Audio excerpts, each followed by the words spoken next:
la méthode du coût marginal, pour ce faire, on va voir une définition, bien entendu. Alors, la définition du coût marginal. En fait, en français et en gestion, le coût marginal, c'est en fait le coût de la dernière unité produite et vendue. C'est ça qu'on appelle officiellement le coût marginal. Écoutez bien, le coût de la dernière unité produite et vendue. Alors déjà, ça pose tout de suite un problème, et on verra par la suite que mathématiquement ça va nous embêter, mais ça me pose un problème. Pourquoi ? Parce que dans le monde réel, on ne s'intéresse que rarement, pour pas dire quasiment jamais, à la dernière unité produite. Mais on s'intéresse plutôt, dans le monde tel qu'il est aujourd'hui, c'est-à-dire de plus en plus industrialisé, à la dernière série lancée. D'accord ? Par exemple, vous êtes un constructeur de véhicules, le coût marginal, vous n'allez pas le calculer sur la dernière voiture sortie de la chaîne. Vous allez calculer sur la dernière série de fabrication qui a été lancée. D'accord ? Donc, voilà. Alors, il y a d'autres domaines où, bien sûr, on peut s'intéresser à la dernière unité. Mais souvent, c'est plutôt une dernière série. Et donc, comme je vous disais tout à l'heure, ça pose un petit problème pour la démonstration mathématique qu'on verra tout à l'heure. Ce qui veut dire, autrement dit, que la définition officielle du coût marginal, c'est le coût de n plus 1 moins le coût de n. C'est bien le coût de l'unité supplémentaire. D'accord ? Ça, c'est bien la définition, j'allais dire, générale. OK ? Donc, ceci est valable, évidemment, c'est-à-dire le coût marginal est égal au coût n plus 1 moins le coût de n, que je parle en raisonnant sur une série supplémentaire ou que je parle en raisonnant sur une unité supplémentaire. Le principe est exactement le même.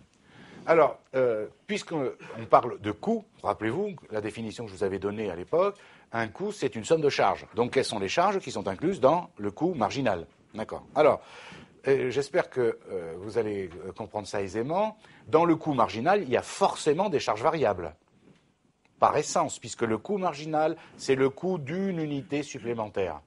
Donc, si vous fabriquez une unité supplémentaire, il y a bien forcément des charges variables. C'est la nature même des charges variables. Plus on fabrique, plus il y a de charges. Ça s'appelle des charges variables. Donc, évidemment, puisqu'il y a accroissement de production par définition, dans le coût marginal, il y a forcément des charges variables. Donc, notamment, bien sûr, des consommations, par exemple, de matières premières, de la main-d'œuvre directe, ce genre de choses. D'accord ? C'est normal, encore une fois, puisque les charges variables sont proportionnelles à l'activité. Mais il peut arriver aussi, et c'est là où c'est intéressant en termes de prévision, que pour fabriquer une unité supplémentaire, ou éventuellement une série supplémentaire, vous soyez obligé de modifier la structure de votre entreprise. D'accord ? Eh bien, dans ce cas-là, ça veut dire que le coût marginal intégrera forcément des charges fixes. D'accord ? Donc, je répète, dans le coût marginal, vous avez obligatoirement des charges variables, ça c'est sûr et certain, et il peut y avoir des charges fixes. J'ai bien dit il peut, j'ai jamais dit, ni écrit, ni pensé, ni chanté, que c'était obligatoire qu'il y ait des charges fixes dans le coût marginal. J'ai dit il peut.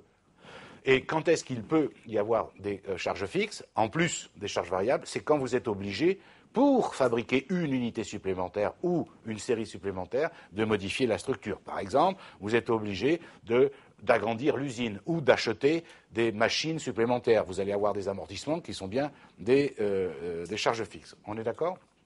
Très bien. Donc, dans les charges incluses dans le coût marginal, vous avez tout le temps des charges variables et, quelquefois, des charges fixes. Alors, on va prendre un exemple concret. Une entreprise fabrique un produit de grande consommation, il est vendu 150 € l'unité. La fabrication est effectuée par lancement de séries de 10 000 produits chacune, comme ça se présente assez souvent. Et imaginons que le contrôleur de gestion qui est dans la société a fait une synthèse des coûts de production. Alors regardez bien, j'ai fait varier, puisque les séries ici sont de 10 000, d'accord, je les ai fait varier de 10 000 en 10 000. Donc quand on en fabrique 10 000, le coût est de 1 780 000. Quand j'en fabrique 20 000, le coût est de 3 200 000, 30 000, 4 300 000, etc., etc. OK ? Vous voyez le travail qui aurait été fait par le contrôleur de gestion pour ce type de série. Et les questions sont les suivantes, à partir du même énoncé. Calculer le coût marginal total, le coût marginal unitaire pour chaque niveau de production, et ensuite représenter sur un même graphique le coût unitaire moyen, le coût marginal unitaire et le prix de vente unitaire. Alors, pour répondre à la première question, à savoir le coût marginal total, le coût marginal unitaire pour chaque niveau de production, eh bien là, vous allez voir, c'est très simple. Hein, franchement, on reprend le tableau. Ici, je vous ai mis en grisé ceux que je connaissais dans l'énoncé, regardez bien, tout à fait simple.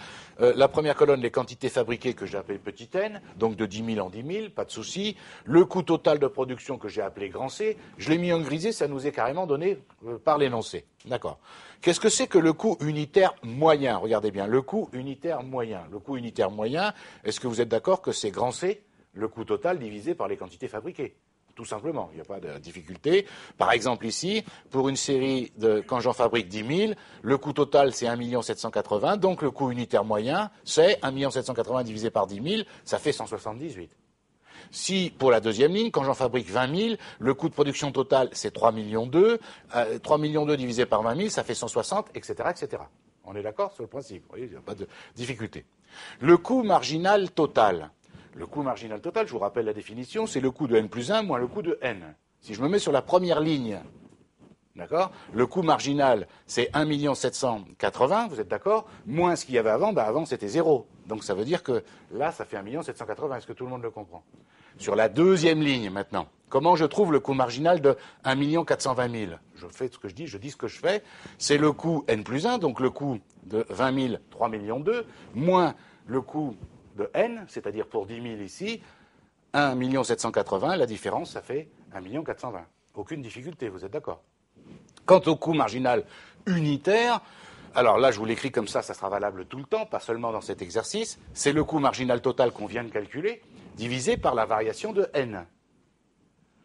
Est-ce que vous comprenez pourquoi je dis la variation de n? Eh bien, parce que la variation, ça dépend de la grandeur de la série. Ici, qu'est-ce que j'ai fait? Regardez, c'est tout bête. Hein.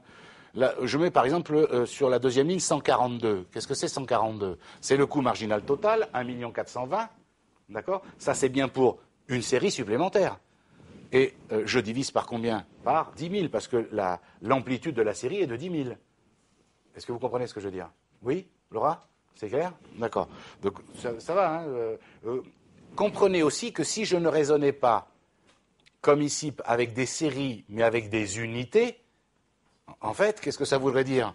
C'est que le coût marginal total serait égal au coût marginal unitaire. Il n'y aurait pas besoin de faire de colonnes, si je raisonnais de 1 en 1.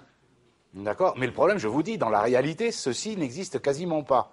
C'est pour ça que je suis obligé de faire deux colonnes, une avec le coût marginal total et une avec le marginal unitaire. Hein, vous avez compris, si je raisonnais de 1 en 1, là, il n'y aurait qu'une seule colonne, il n'y en aurait pas deux. Et je vous rappelle bien sûr que la variation de n n'est pas toujours de 10 000, ça dépend de ce dont je parle, bien entendu. On est d'accord? Alors, voilà. Alors, qu'est-ce que vous voyez? D'abord, que le coût marginal unitaire, qu'est-ce qui se passe? Par exemple, qu'il diminue dans un premier temps, vous voyez? D'accord? Et après, il commence à remonter. Est-ce que vous voyez que il diminue ici jusqu'à 50 000 articles, et quand je passe de 50 000 à 60 000, le coût unitaire commence à remonter. Est-ce que vous le comprenez? Est-ce que vous comprenez intuitivement que ça veut dire quoi, ça? Ça veut dire que, en gros, de 10 000 produits fabriqués à 50 000 produits fabriqués, on garde, pour faire simple, la même structure, probablement. Et donc, plus on fabrique dans la même structure, moins ça revient cher à l'unité. Mais on s'aperçoit qu'après, à partir de 60 000, si ça augmente, c'est probablement dû au fait que pour passer de 50 000 à 60 000, il faut que j'embauche du personnel avec des charges fixes supplémentaires, un responsable d'atelier ou je ne sais quoi, ou des machines supplémentaires, et ça peut grimper comme ça, bien entendu. D'accord? Donc, ensuite, on s'aperçoit que, entre parenthèses, ici, dans cet exemple-là, qu'à partir de 60 000 et jusqu'à 100 000, ça ne fait que grimper. Donc ça veut dire qu'à chaque fois, partant de 10 000, dans cet exemple-là, je suis obligé d'augmenter les charges fixes. C'est pas tout le temps le cas. Mais en tout cas, ce qui est sûr et certain, c'est qu'en général, ça se présente comme ça, le coût marginal. Dans un premier temps, il diminue, parce qu'on utilise mieux la structure, ça va, vous me suivez, et ensuite, il augmente. Ok, mais là, regardez, faisons simple, ici dans cette salle, là, d'accord? Ok, je calcule le coût marginal. Qu'est-ce qui se passerait? S'il y a un étudiant de plus, il y a de la place là. Alors on va faire abstraction des absents, mais il y a de la place là. Est-ce que vous comprenez que le coût marginal unitaire pour un étudiant de plus, dans le contexte là où vous êtes, ça diminuerait le coût? On est bien d'accord. Il reste, allez, on va dire, il y a 4 places là, jusqu'à 4, hein, ça ne fait que diminuer par essence même. Mais imaginez qu'il y en ait 5. Qu'est-ce qui se passerait? Pour un étudiant de plus, on est obligé d'ouvrir une nouvelle classe. Et là, vous comprenez que le coût de un étudiant supplémentaire, c'est énorme. Vous comprenez ce que Mais ça a l'air comme ça de paraître évident, mais c'est énorme en gestion, ça. Oui, ça veut dire qu'on va pouvoir répondre à la question, est-ce que ça vaut le coup d'accepter une commande supplémentaire?